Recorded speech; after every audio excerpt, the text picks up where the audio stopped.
Okay, so I'm going to be continuing our series. We are looking at two different series at the moment. One, Encountering Jesus, and the other one, Sharing Jesus. And we kind of do one every other week. So we had Encountering Jesus last week. And we've got Sharing Jesus this week. And the two kind of go hand in hand.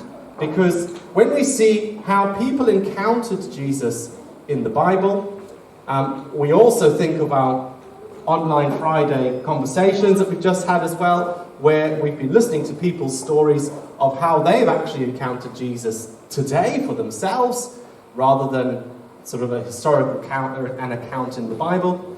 It all kind of goes hand in hand with sharing Jesus as well. And so part of this series, Sharing Jesus, is to encourage us, to inspire us, and also to equip us with some practical tools to help us to be able to share Jesus for ourselves, with our friends, where we work, maybe where we play or socialise, or even maybe members of our family at home as well. So, we've looked at why we should do this. Keith, a couple of weeks ago, spoke about living distinctively, and how that's part of sharing Jesus. Jesus comes and transforms our lives. And we also are going to have, in 2 weeks' time, Nick's going to be talking about God's story. And it kind of all overlaps and interlinks. Today I'm talking about our story. Okay? And the verses that I'm using today are taken from 1 Peter, chapter 3. And I'll start reading. I am missing out a little bit in the middle there, which is like a quote from somewhere else. But bear with me, you'll get the idea. So, 1 Peter 3, starting at verse 8. Finally, all of you, be like-minded, be sympathetic, love one another, be compassionate and humble. Do not repay evil with evil or insult with insult. On the contrary, repay evil with blessing, because to this you were called, so that you may inherit the blessing. Who is going to harm you if you are eager to do good? But even if you should suffer for what is right, you are blessed. Do not fear their threats. Do not be frightened. But in your hearts, revere Christ as Lord. Always be prepared to give an answer to everyone who asks you to give the reason for the hope that you have. But do this with gentleness and respect, keeping a clear conscience, so that those who speak maliciously against your good behavior in Christ may be ashamed of their slander. For it is better, if it is God's will, to suffer for doing good than for doing evil. Okay, there's a lot in there. I'll pick out a couple of things. So, a couple of weeks ago, Keith spoke about the importance of living distinctively. And actually, this passage, at the very beginning, highlights that fact. It's mentioning qualities of living a distinctive life. It says, be like-minded, be sympathetic, love one another, be compassionate, humble, don't repay evil with evil. It's mentioning qualities of a life that is living distinctively, that is living in the way that Jesus has called us and enables us to live. And this is what life should start to look like more and more as we become more and more like Jesus, more and more like the person we spend time with. As Keith said last week, actually, the more time you spend with Jesus, the more people start to see Jesus being reflected in you, shining out of you. It also mentions that we may suffer for doing what is right. I'm not going to pretend, I'm going to be realistic. Sharing Jesus can be hard. Sharing Jesus can be tough. You might feel like you're taking a big risk when mentioning Jesus. Okay? And it's a risk because it's up to that person whether they welcome that discussion or there might be a bit of pushback. There might be. Okay? We're not going to pretend that that doesn't exist. Okay? We might suffer for doing what is right. But it's well worth it. So, this series is encouraging us to tell others about Jesus. Okay. But one thing I do need to say is that we don't need to be afraid. We don't need to be scared of sharing Jesus. Yes, there's the possibility that that person you're talking to might not be interested.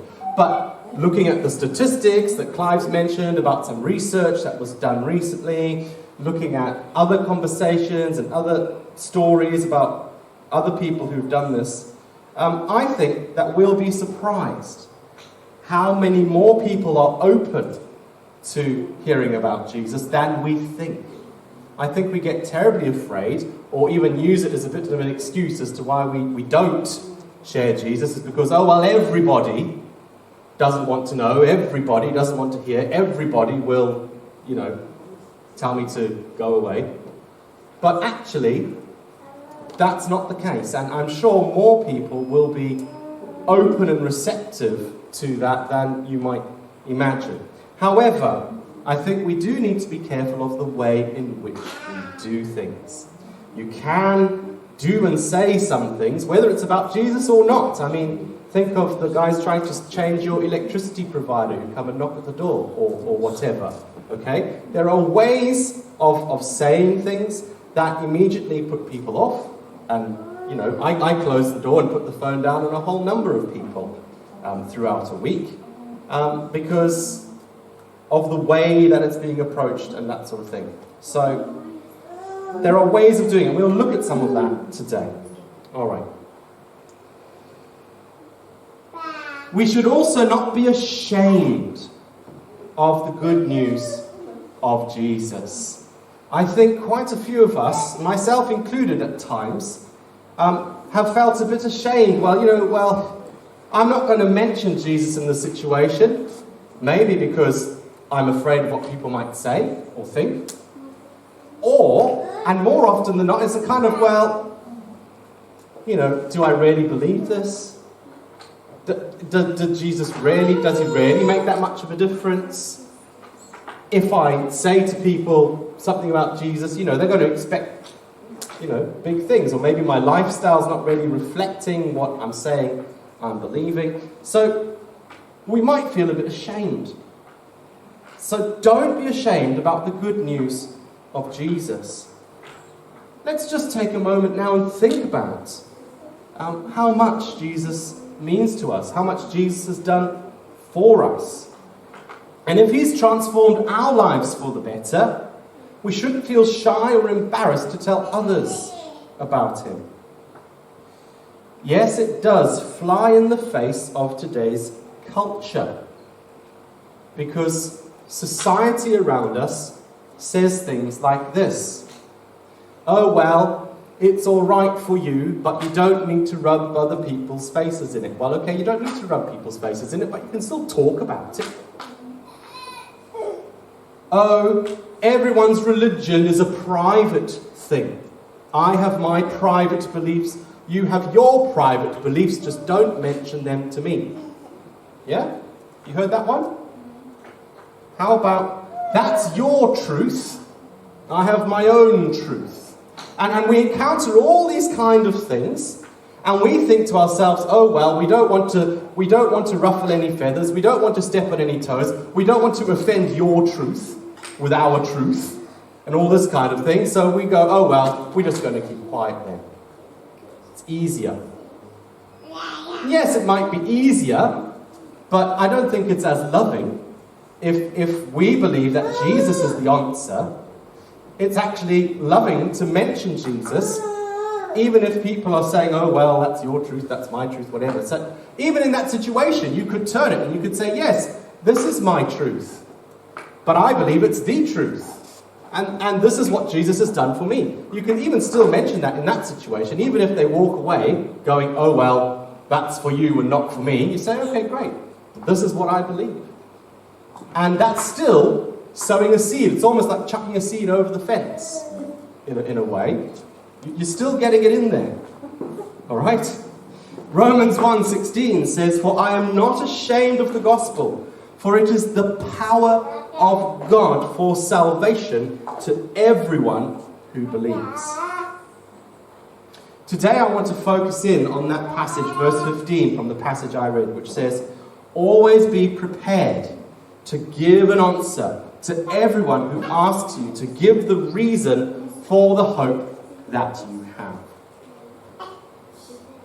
And it's important for us to have thought about this before we get faced with the question in our conversation. We might be all out. Yes, I'm going to live for Jesus. I'm going to live a distinctive lifestyle. I'm going to be out there. I'm going to, drop Jesus in conversations when it's appropriate. And then someone might turn around and say to you, tell me about it. Tell me your story. And quite often, people in that situation go, I didn't know what to say. Because they hadn't thought about it yet. They hadn't actually got it clear in their mind. So that's what I'm going to be encouraging you to do today. Is how do we share our story with others? All right. Now, the first thing to do when sharing our story with others, the first thing to do is to shut up. Okay? It sounds weird, but it's very important. Don't think, I'm going to tell you, this is my story, and I'm going to tell you my story, and this is the time, Actually, we need to listen. We need to be listeners. Yes, we are story bearers, we're story carriers, but we need to be good listeners first. Okay? Because you see, relationship gives us permission to speak into other people's lives. And it has a much better effect, and it's a much more authentic way of sharing Jesus with others if we have relationship first. I mean, we could stand on the street corner shouting about Jesus. We could. But even as a Christian, I get put off by people doing that. If I knew that person and they were speaking to me over a cup of coffee, well, I might respond completely differently. I'm not saying that, the people that stand on street corners and shout about Jesus are wrong. All I'm saying is I think there's a much better and more effective way of doing it. Okay? So relationship gives us permission to speak into people's lives. And as part of this relationship, it's about listening. And if you listen to what somebody is telling you, you get to hear their story. You get to see where they're coming from. And we need to know their story so that we can find points where our story meets with theirs and has a bit of crossover. And when I'm talking about our story, I'm talking about our story sort of where Jesus has had an impact in our lives. And where those storylines cross over, that then gives you a really good opening, gives you an entry point. Here's my opportunity. I can sow a seed here. And it's done in an authentic way. It's done in relationship. It's relevant. It's in context. It's not like you've just turned up at 10 o'clock at night one night, banged on the door and said, right, I'm going to tell you about Jesus. That's not in context. That person might not receive it very well. But if it's within the context of relationship and what you're talking about, and you're sharing life together, and they're telling you about this, and you say, oh yeah, that reminds you of that. Like in a normal conversation, where someone talks about the time that they broke their leg. And then you go, oh yeah, that reminds me of a time when I was riding my bike and I broke my leg. You find intersection points and the conversation carries on naturally. It's that kind of thing, but thinking about it, and I can also mention Jesus within my chat. Okay? And it might also be an opportunity to see where their story might cross over with God's story. Nick's going to be speaking a bit more about God's story in a couple of weeks' time, so I'll leave that to him. But you can start to see how this kind of fits together.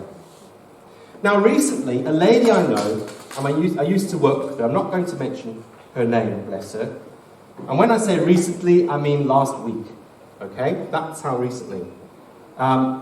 She found out that she's got cancer. And I was very shocked to hear the news. She's in her late 20s, maybe early 30s, but not much more than that. But immediately it brought me back to my story. Because I've also experienced cancer. Okay, it's a different type of cancer, but we have something in common there. We have an intersection in our story.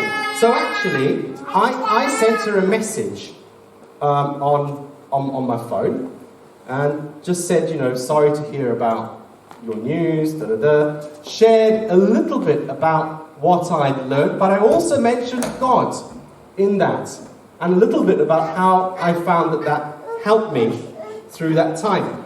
It was very summarized. It was a 7-line text, okay? It wasn't very long. It wasn't an entire book of my life story. It was just a tiny snippet. But I was able to sow a seed there that might help her as she goes through this time in her life. And I will admit to you, that when I was writing that text, I initially wrote it and didn't mention God. Because somehow I've been trained to automatically edit God out of things when I'm talking to people who don't go to church. And I actually thought to myself, I do try and read them through because autocorrect plays havoc with my stuff. So, sometimes I have to just make sure I haven't said the wrong thing. So I have a quick read through and I thought, actually, this is a perfect opportunity to mention God. This is an intersection point. This is where some of my story can meet some of her story in a real and authentic way. So I just added in 3 extra words, which included God, and He was there. And most of you know the story because you kind of lived it with me. And then I said and thought, actually, yes, that's much better doing it that way. But I was tempted to not do so. Slightly off topic, but I think it's well worth mentioning if I'm given the opportunity to mention it. In this book, and I would highly recommend this book, if you want to read a bit further into this, I've recommended it once when I did my first section on this online. I'll recommend it again because I've read all of it now. It's very good, and it's so in line with what we're talking about here. It's called Story Bearer by a guy called Phil Knox, and it's a very accessible book, and it's very, very good. And in it, one of the tips he gives, which I think is very good, is he says that sometimes we're afraid that people will just bombard us with lots of questions that we can't answer or we don't know the answer to. If we open the door about God and faith, you'll get all sorts. We're afraid that people start asking us, well, what about this and what about that? And we don't know because we haven't been to university to know all these answers or whatever. He says if you get bombarded with lots of questions you don't know how to answer, simply say, well, I don't know too much about that, but can I tell you my story? And then tell them a little bit about how Jesus actually impacted and changed your life. Now, everybody has a story. Somebody wrote earlier on one of the sheets, which is really good. Everyone has a story. Don't worry if your story isn't glamorous. Or don't worry if your story isn't sinful enough to make a good story. I've thought this way. You know, you sometimes hear people talking about, oh, well, I was this gangster and I murdered people and all the rest, and now Jesus has changed my life. And sometimes you think, well, I was never as bad as that. So it somehow makes my story feel inferior, in a way, feel not as important as the gangster who's come to know Jesus or whatever it is. Actually, everybody has a story. So don't feel inadequate. Our story of meeting Jesus is important. Don't forget, God has brought us alongside our friends for a good reason. And actually, we are the right people for that job. And so is our story, the right story for that job. We need to ask ourselves a few questions. I would prepare, perhaps, if you're one of these people that think, oh, well, I'm not too sure about what I would say. I'm not too sure about how I would articulate my story. Think about who you're talking to. Think about how your story intersects with theirs. What example can you give of God's work in your life? Now, that might depend on different people. We sung the song 10,000 Reasons to Give Thanks to God, and we could list several. Maybe it might be an idea to go home and write down 2 or 3 key moments in your life where you saw God really do something for you. Okay? You might ask yourself, what made me turn to God? Write down a couple of sentences why you turned to Jesus. What difference has God made in your life since then? And it doesn't have to be a massive essay. In fact, I would say the shorter the better, because you don't want to be bombarding people with a massive long thing. Okay? But I will just issue this warning, just as I come to an end, that the sermon does have a warning sticker on it. Okay? We need to be sure to read the small print, otherwise we could find ourselves in difficulties. All right? Yes, we should be prepared. Yes, it might be helpful to write down a few bits to get it in our minds so that when the opportunity arises, we're ready. But I wouldn't spend hours and hours rehearsing your speech in front of a mirror or something. It's not about delivering a speech. Okay? It's simply to help us get something clear in our minds. And as Keith pointed out in his sermon a couple of weeks ago, it's not for us to try to manipulate the situation, but to simply let Jesus shine through us, to be ourselves, to be a friend, to listen. And then when the opportunity comes, to take it and share a little bit of our story and Jesus with them. And it's also important to know that it doesn't all rely on us. We have no power to save people ourselves.